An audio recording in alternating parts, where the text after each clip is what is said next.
Good morning. So what is this series exactly? Well, after my dozen or so times of playing through the Pirate101 story, I realized I haven't really ever read the dialogue. Sure, I know major plot points, but I was never enriched by all the dialogue and story this game has to offer. So that is what we're doing today, and for the next few months. I started a new privateer with the explicit purpose to read all the dialogue of the main story and truly learn why it is what we do. Sit back, relax, as we head into the story of Pirate101, experiencing the nuances you may have overlooked, and endure potential side rants about the relevance to today's world. If you like this format, please consider subscribing, commenting, and liking to show me you're enthralled by the Pirate101 story like I've been. Without further ado, let's sit by the fire and get started.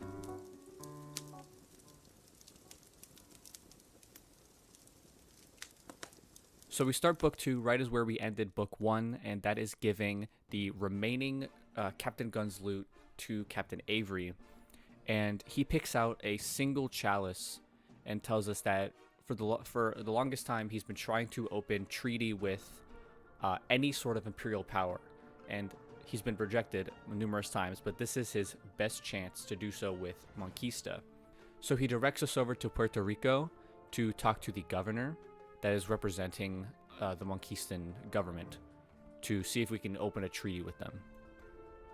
So we arrive in Puerto Rico and are told to meet with the Majordomo, and he tells us that our paperwork checks out, but our attire does not.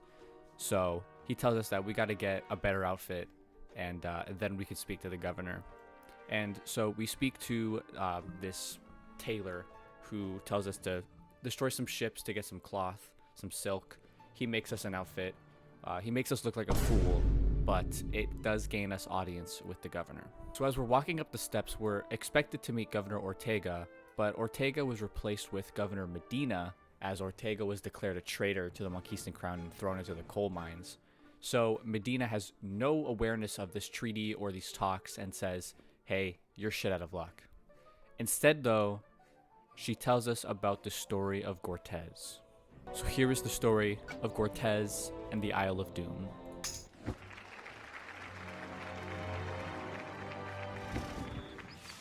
The islands of this cluster are covered in ancient ruins whose mysterious builders vanished long ago. Nobody knows who they were or what they were doing, but they left a legacy inlaid in the living rock of their temples: gold. The Monquista came to Skull Island before any of the other nations of the Spiral. The gold we pry from these ruins makes us wealthy and powerful. Bold Monquistadors led the conquest of Skull Island, but one name outshines all the rest: Gortez. We owe him our wealth, our influence, our very empire. Almost a year ago, Gortez embarked on his latest adventure. I am asking you to follow him into the very heart of the Isle of Doom. Do not be afraid. The island is named after its discoverer, Baron Ferdinand von Doom, who was unfortunately devoured by a giant snake. I hear the island is a very pleasant place, as long as you avoid the swarms of carnivorous bees, flesh-eating plants, and the savage frog tribes with poisonous skin. I have no doubt you'll do very well there. Gortez was drawn to the Isle of Doom by rumors of vast treasures on that shadowed island. At first, Gortez was triumphant, as always. He and his troops cut a swath into the jungle, crushing all who opposed them. Gold poured out of the jungle, more gold than ever before. But in the months that followed, disquieting rumors reached us here. Gortez, they said, had lost his way and was doing questionable things. 4 months ago, all contact was lost with Gortez and his army. Their fate was not known until a Monquistador came staggering out of the deep jungle, raving with fever. He said Gortez had built a kingdom for himself in the jungle and ruled it like a tyrant. He had also found something wondrous: the gold monkey, a treasure beyond reckoning. So essentially what Governor Medina wants is for us to not only save and bring back Gortez, their prized possession fighter, but also bring back the golden monkey, this super powerful, super rich relic for the Monquistan government. So Governor Medina directs us to the Isle of Doom, which lays deep in the gold mine of Tradewind Skyway. Also, I think I've been calling it Puerto Rico and not Puerto Mico. Yeah, I'm just dumb. So as we reach the dock of the gold mine, we head deep into this cave to find their home base camp. And we speak to the foreman Salazar, who kind of gives us the rundown on what's going on and the condition of the Monquistans that are stationed here. What the foreman Salazar tells us is that once they reached inside this flooded tunnel here, all of their laborers effectively unionized and went on strike. And he wants us to defeat them in order to get information on Gortez. And in case you're curious, the laborers that they hired were the water moles. So not only did Ratbeard hire the water moles as laborers, but the Monquistan are also using the water moles as laborers for their own gain. So we reach deep into the flooded tunnel to find the chamber of Haku, who is the leader of these water moles, and we have to defeat him in order to get our information. So we defeat him, we stop the work stoppage, we stop the labor strike, and we return to the foreman Salazar. Salazar tells us that the gold monkey is a statue, which is unlike anything we've ever heard before. And he tells us the path that Gortez and his army took to head deep into the jungle. And the foreman gives us a name, Criado. This is a side tangent, but I just noticed that this NPC's tag is loyal laborer. That's that's crazy. Okay, we're gonna ignore that. Maybe I'll do some side quest stuff and see what's going on. Because I mean, just like the main quest, I've also never really experienced the side quests in this game. So maybe I'll do that as well. So in our search to find Criado, we end up in this is Survivor's Cave, and we speak to Ramos, who is delighted to see us, thinking that the Monquistan government sent us to save him and his troops.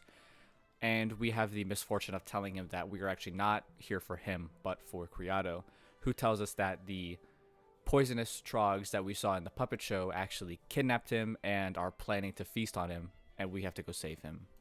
And just through this cave here, namely Sacrifice Cave, is where we break out Criado and save him, and he tells us how we can get past, and he tells us how to get past these poisonous bees in order to head deeper into the gold mine to reach Gortez and his army.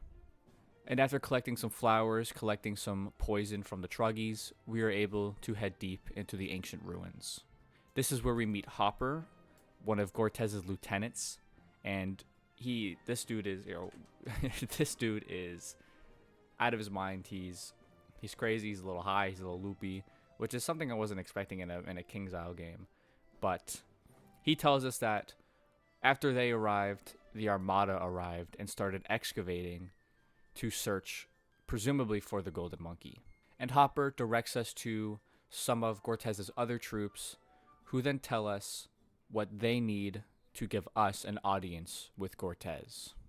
And obviously, with the Armada breathing down their necks, what they want us to do is defeat the lieutenants and the captains that have been stationed here so that we can drive out the Armada forces, and then they'll give us an audience with Gortez himself.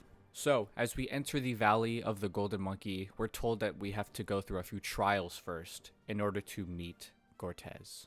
Our first trial is a trial by combat to fight the big sumo water mole. Our next trial is to collect the spider eggs from around this area and avoid all the spiders.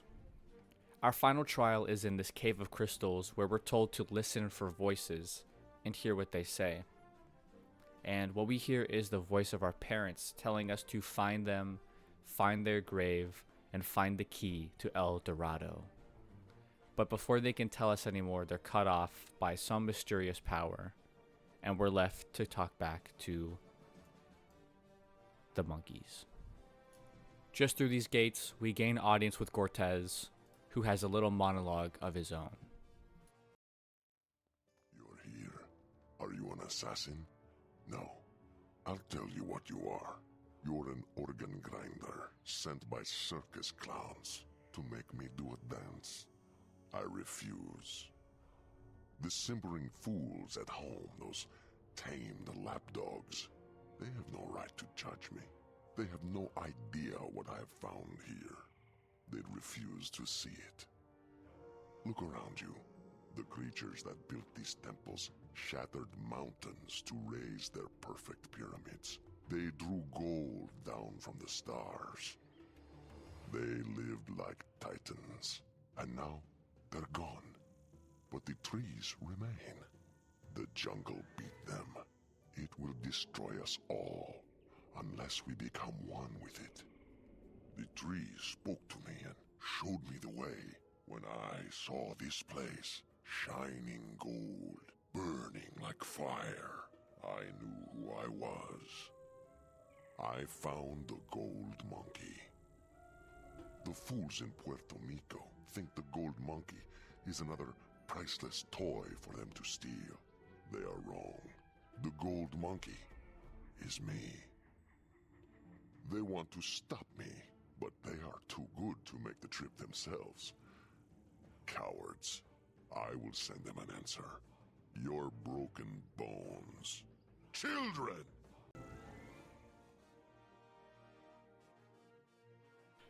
So Cortez tells us that he is in fact the golden monkey, and not some ancient relic that the monquistan government can sell and use for trade.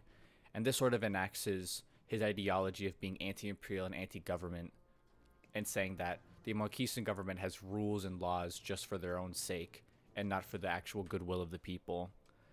But, of course, we have orders from Captain Avery to get the treaty, so we have to take him prisoner and return him to the monquistan government in Tradewind Skyway.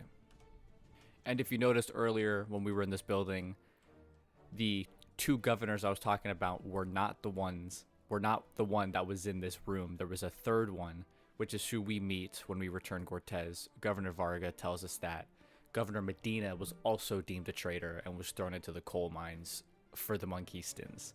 And he tells us that in order to properly process Cortez, we have to head to the royal court in the heart of Monquista itself, Monquista City.